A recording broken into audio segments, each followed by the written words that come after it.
Ô Dieu, crée en moi un cœur pur. Ô Dieu, crée en moi un cœur pur. Renouvelle en moi un esprit bien disposé. Ô Dieu, crée en moi un cœur pur. On a tous fredonné ce cantique. C'est devenu tellement traditionnel que les mots ne disaient pas grand-chose. Nous allons voir un peu en profondeur ce soir ces paroles du psaume 51.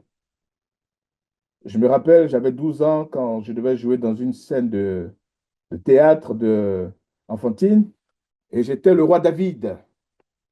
Et on m'a dit de jouer David et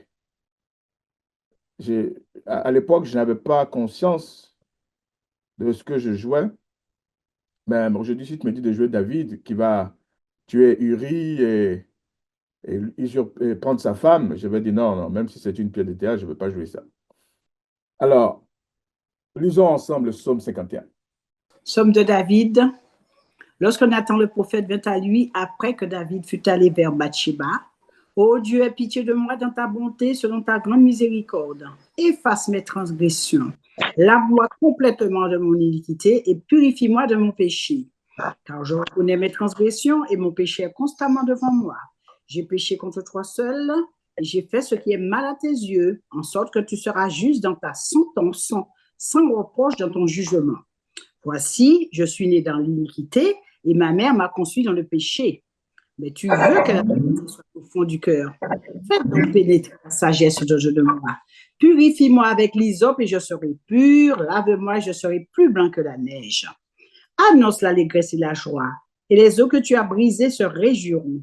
Détourne ton regard de mes péchés, efface toutes mes iniquités. Ô Dieu, crée en moi un cœur pur, renouvelle en moi un esprit bien disposé. Ne me rejette pas loin de ta face, ne me retire pas ton Esprit Saint. Rends-moi la joie de ton salut et que l'esprit de bonne volonté me soutienne. Car Seigneur, tes voix à ceux qui les transgressent, et les pécheurs reviendront à toi. Ô Dieu, Dieu de mon salut, délivre-moi du sang versé, et ma langue célébrera ta miséricorde. Seigneur, ouvre mes lèvres, et ma bouche publiera ta louange. Si tu avais voulu des sacrifices, je t'en aurais offert, mais tu ne prends plein plaisir aux holocaustes. Les sacrifices qui sont agréables à Dieu, c'est un esprit brisé. Ô Dieu, tu ne dédaignes pas un cœur brisé et contrit. Répands par ta grâce tes bienfaits sur Sion, bâtis les murs de Jérusalem. Alors tu agréeras des sacrifices de justice, des holocaustes et des victimes tout entières. Alors on offrira des taureaux sur ton autel. Amen. Amen, amen. Merci beaucoup, sœur Colette. Merci pour cette lecture éclair. Gloire à Dieu. Gloire à Dieu. Le psaume 51 peut être divisé en quatre groupes ou bien quatre niveaux. Hein. Selon la sensibilité de l'auteur que vous allez lire, vous aurez différentes divisions. Ce soir, je ne vais pas trop m'attarder sur la division des versets, mais je vais ressortir les thèmes importants. Et la plupart des psaumes sont nés à la suite d'un autre psaume. Les psaumes, c'est les cantiques, c'est des chants. Et le psaume 51 est issu du psaume 50, le verset 15. Ici, il y a un tableau d'une âme qui reçoit instruction de l'avertissement donné. Et dans le psaume 50, cet avertissement est donné. La détresse la plus profonde à cause de ce que David a reconnu. Quand Nathan lui dit, un riche avait des milliers de bœufs, de brebis. Pourtant, pour nourrir son invité, il va prendre la brebis qui appartient aux pauvres et à sa famille, la brebis qui dort avec elle. Ils sont tellement pauvres que cette brebis représente tout pour cette famille. L'enfant joue avec la brebis, il dort avec la brebis. Et pour nourrir son invité, c'est cette brebis que le riche qui vit dans une tour, une villa colossale ou comment on appelle ces maisons aujourd'hui? Dans un palace. Prêtez-moi quelques noms là pour les grandes maisons aujourd'hui. Un château. Un château, voilà, qui vit dans un château. Allez. Un palais, voilà, qui vit dans un palais et Un domaine. un domaine, voilà, qui a des vergers dans son domaine, où il y a des milliers d'animaux qui broutent. Il laisse tout ça et il va prendre la pauvre brebis de la pauvre famille. Et David tape sur la table. Il dit non, c'est pas vrai. Qui a osé faire ça? Quel est ce gars qui a osé faire ça? Et Nathan lui dit, c'est toi, David. Waouh! David est tellement touché que David tombe de son trône. Il quitte sur son trône et il commence à pleurer. Et David a une notion complète de qui est Dieu. Pour avoir fait un tel mal, il sait qu'il sera à la merci de Dieu. Il sait qu'il aura des conséquences, des punitions. Et nous allons voir un peu le point que David mentionne dans ce psaume. Frères et sœurs, quelle est votre attitude quand le Saint-Esprit vous convainc d'un péché? Quelle est votre attitude? Est-ce que vous pensez que ça va juste passer sans conséquence? Non seulement David anticipe le jugement de Dieu, et je demandais, quelle est votre attitude quand vous demandez pardon à Dieu? Vous voyez, la culpabilité, c'est différent des conséquences du péché. Reprimez Satan quand il vous fait croire que votre péché n'est pas pardonné. Mais comme David, soyez prêts aux conséquences de votre péché. Ne pensez pas que parce que Dieu vous a pardonné, il n'y aura pas de conséquences. Non. Comme David, soyez prêts. Il dit, Dieu sera juste. Il sera juste, de sorte que tu seras juste dans ta sentence.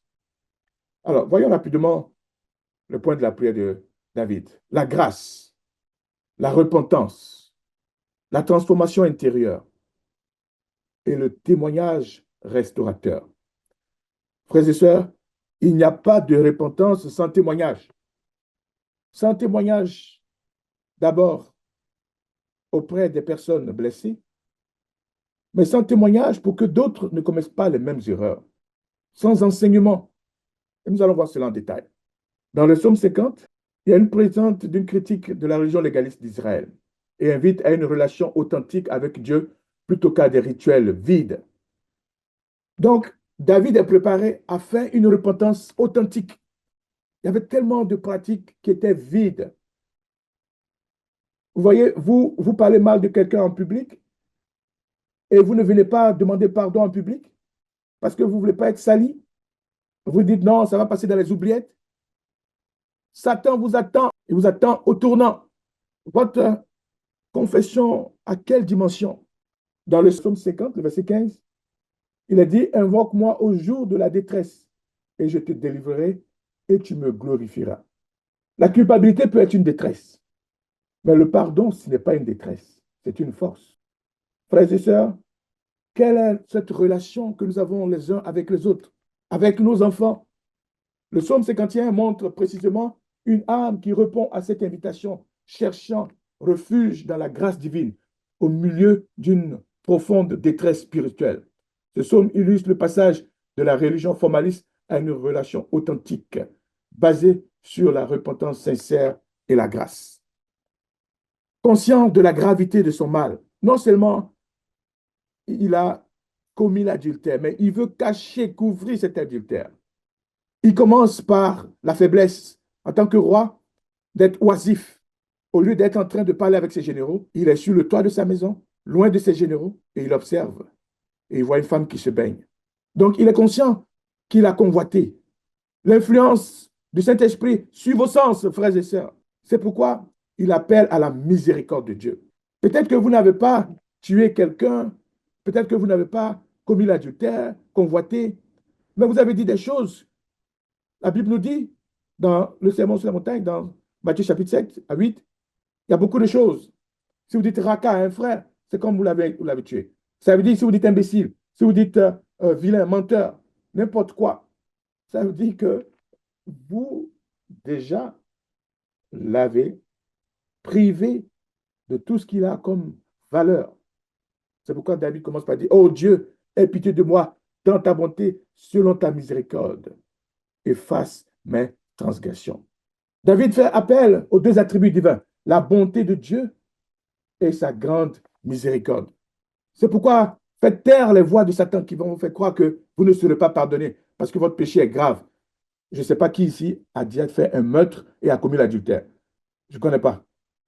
Si vous êtes là, OK, cette prière de David vous concerne. Mais je ne crois pas qu'il y ait quelqu'un ici qui a commis l'adultère et qui a, pour couvrir son adultère, commis un meurtre.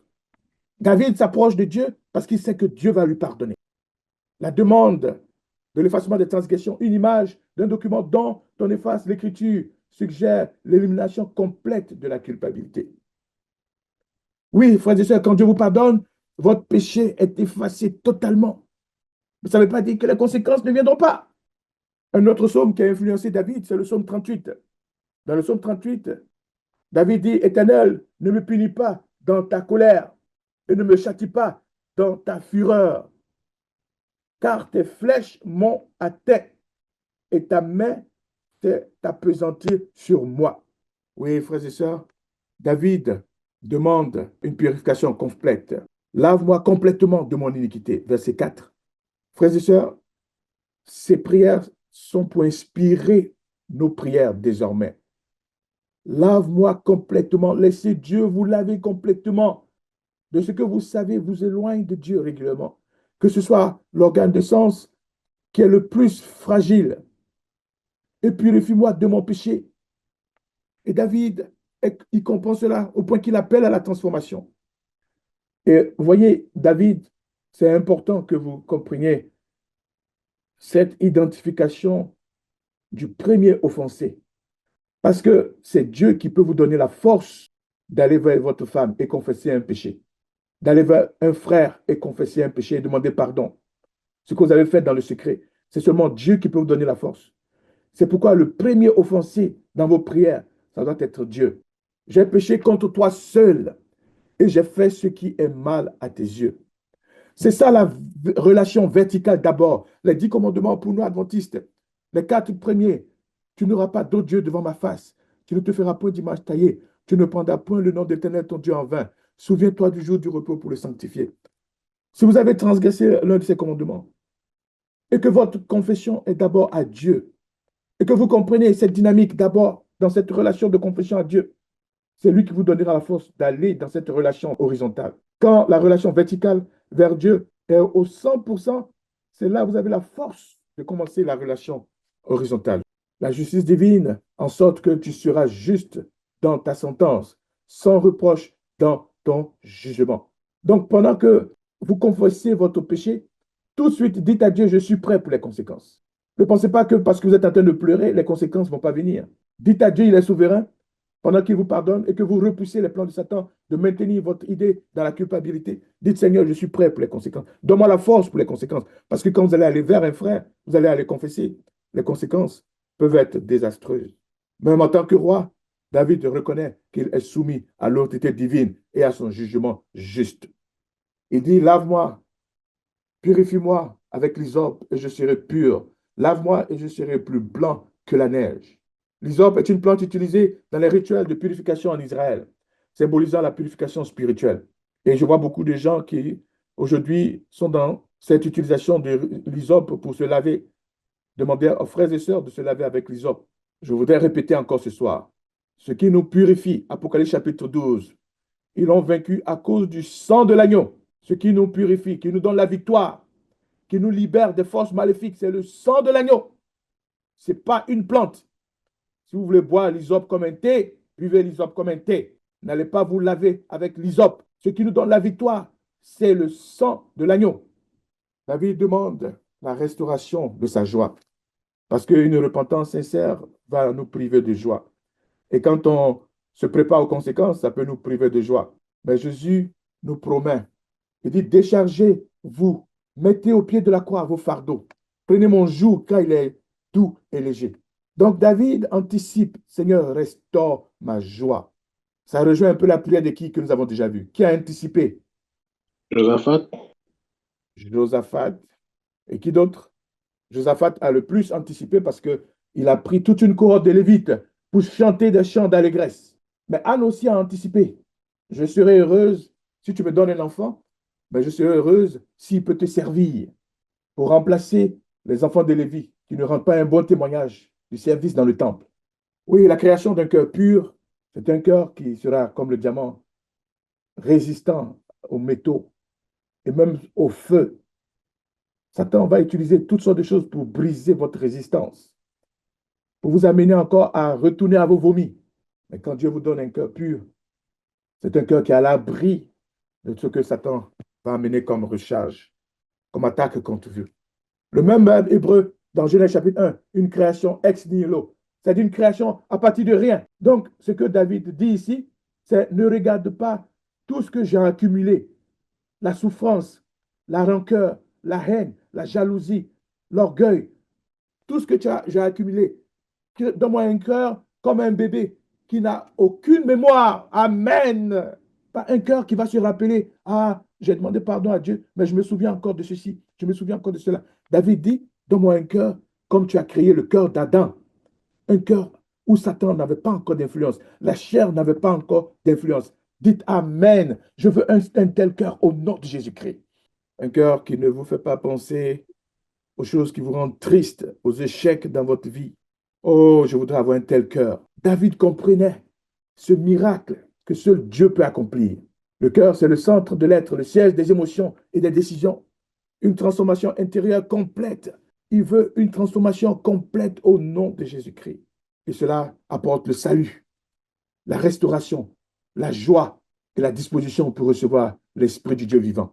Frères et sœurs, vous avez pensé jusque-là que la prière de David dans le psaume 51, c'était juste pour s'apitoyer sur son sort, juste pour demander pardon pour le meurtre de Uri, pour l'adultère avec Bathsheba? Il y avait plus que cela. Il y a plus que cela. David dit, enseigne-moi, ou bien j'enseignerai tes voies à ceux qui les transgressent. Donc, enseigne-moi à enseigner tes voies, à communiquer tes voies, à transmettre tes ordonnances, et les pécheurs reviendront à toi.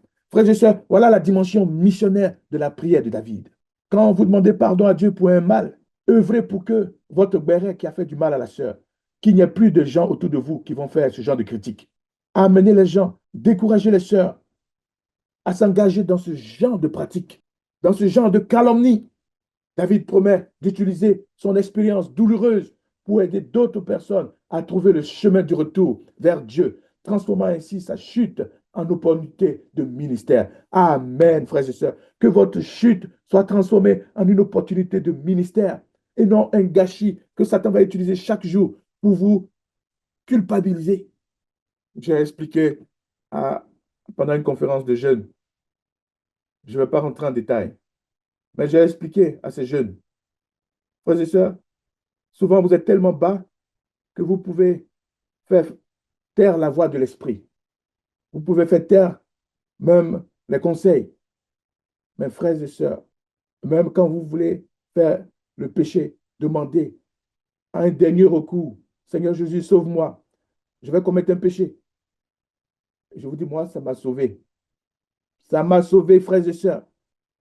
Que Dieu vous aide, frères et sœurs, et que Satan ne réussisse plus à vous culpabiliser, mais que votre repentance prenne une autre dimension, que votre repentance devienne un outil pour un nouveau ministère, où votre cœur sera régénéré, transformé.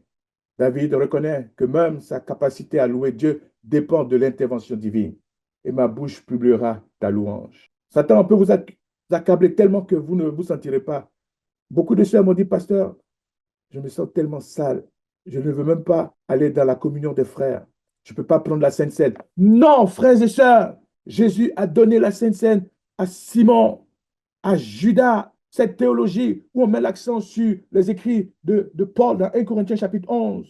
Les écrits de Paul ne doivent pas venir avant les écrits de Jésus-Christ. On ne doit pas traumatiser les frères en les empêchant de prendre la Sainte Seine parce que Paul a dit, certains l'ont pris et ils ont eu des malheurs. Jésus a donné la Sainte Seine au pire des pécheurs, à Judas. C'est pourquoi j'encourage les gens. C'est quand même vous vous sentez sale que vous devez laisser Jésus vous toucher, que vous devez aller prendre la Sainte Seine. La repentance, c'est juste une fraction de seconde. Seigneur Jésus, pardonne-moi. La confession. Mais la transformation, c'est tout un processus. C'est Dieu qui va vous donner le pouvoir du vouloir et du faire. Ne ratez plus jamais une Sainte Seine parce que vous vous sentez sale. Vous êtes Satan en train de vous faire manquer la puissance qui va vous donner la force pour la repentance authentique. Ce toucher divin. David demande un esprit brisé, un esprit dépourvu d'orgueil, Un esprit qui ne cherche pas à justifier. Quand Nathan lui a montré qu'il était coupable, il n'a pas cherché à justifier. Une humilité profonde qui reconnaît sa dépendance totale envers Dieu et l'impossibilité de se sauver soi-même. L'attitude de repentance sincère qui ne cherche pas d'excuses, mais accepte pleinement sa responsabilité. Et l'assurance que Dieu ne méprise pas, mais accueille celui qui vient à lui avec un cœur véritablement repentant. Je voudrais terminer en parlant de ce retour que David a fait. Quand vous lisez dans 2 Samuel, chapitre 15, le verset 25, ça a pris du temps pour que David recrée ce retour. Mais quand vous lisez dans 2 Samuel, chapitre 15, verset 25, quand on a parlé à David de ce qui se tramait, voilà ce que David a dit à Zadok. Reporte l'âge de Dieu dans la ville. Si je trouve grâce aux yeux de l'Éternel, il me ramènera et il me fera voir l'âge et sa demeure. Mais s'il dit, je ne prends point plaisir à toi, mais voici, qu'il me fasse ce qui lui semblera bon. Vous pouvez encore lire une autre histoire dans cette marche de David, dans 2 Samuel chapitre 16, verset 12. Et David dit, à partir du verset 11, à Abishai et à tous ses serviteurs, voici mon fils qui est sorti de mes entrailles, en veut à ma vie, à plus forte raison ce Benjamite. Laissez-le et qu'il maudisse, car l'Éternel le lui a dit. Quand Abishai est en train de maudire David, les gens ont voulu empêcher ce Benjamite de maudire le roi. David a dit non, laissez-le. L'Éternel lui a donné le pouvoir. Peut-être l'Éternel regardera-t-il mon affliction et me fera-t-il du bien en retour des malédictions d'aujourd'hui. David était prêt à apprendre même à travers les plus épreuves de l'ennemi. Frères et sœurs, si vous passez par des épreuves à cause des erreurs que vous avez faites, ne dédaignez pas ces erreurs et ses conséquences. Le Seigneur est en train de vous former. Reconnaîtrez votre péché. Identifiez-le clairement. Faites cette repentance sincère. Confessez à Dieu et acceptez le pardon. Accepter le pardon, c'est se disposer aussi aux conséquences. La conviction que le Saint-Esprit vous aidera à remporter la victoire pour ne plus tomber dans un tel péché. La contrition, qui est la tristesse sincère pour les péchés commis. Et aveu honnête du péché devant Dieu. Et changement d'attitude et de comportement. Oui, frères et sœurs, ce soir, la prière de David nous interpelle. Nous sommes tous des pécheurs. Romains 6, 23. Et nous sommes tous privés de la gloire de Dieu. C'est pourquoi examinons notre conscience. Quels sont les péchés que, pour le moment, Satan sait, et moi aussi je sais, que je n'ai pas encore commencé le processus de la confession. Certains soutiennent passivement les plans du diable sans le savoir. Que je ne sois pas un soutien passif au plan du Satan à cause d'un manque de confession. C'est pourquoi la confession immédiate ce soir nous est présentée. C'est pourquoi je fais un silence, que chacun laisse le Saint-Esprit l'interpeller pour une confession. Lorsque le Saint-Esprit vous convainc, vous convaincra tout de suite, ne tardez pas pour faire cette confession. Chacun a 2 minutes.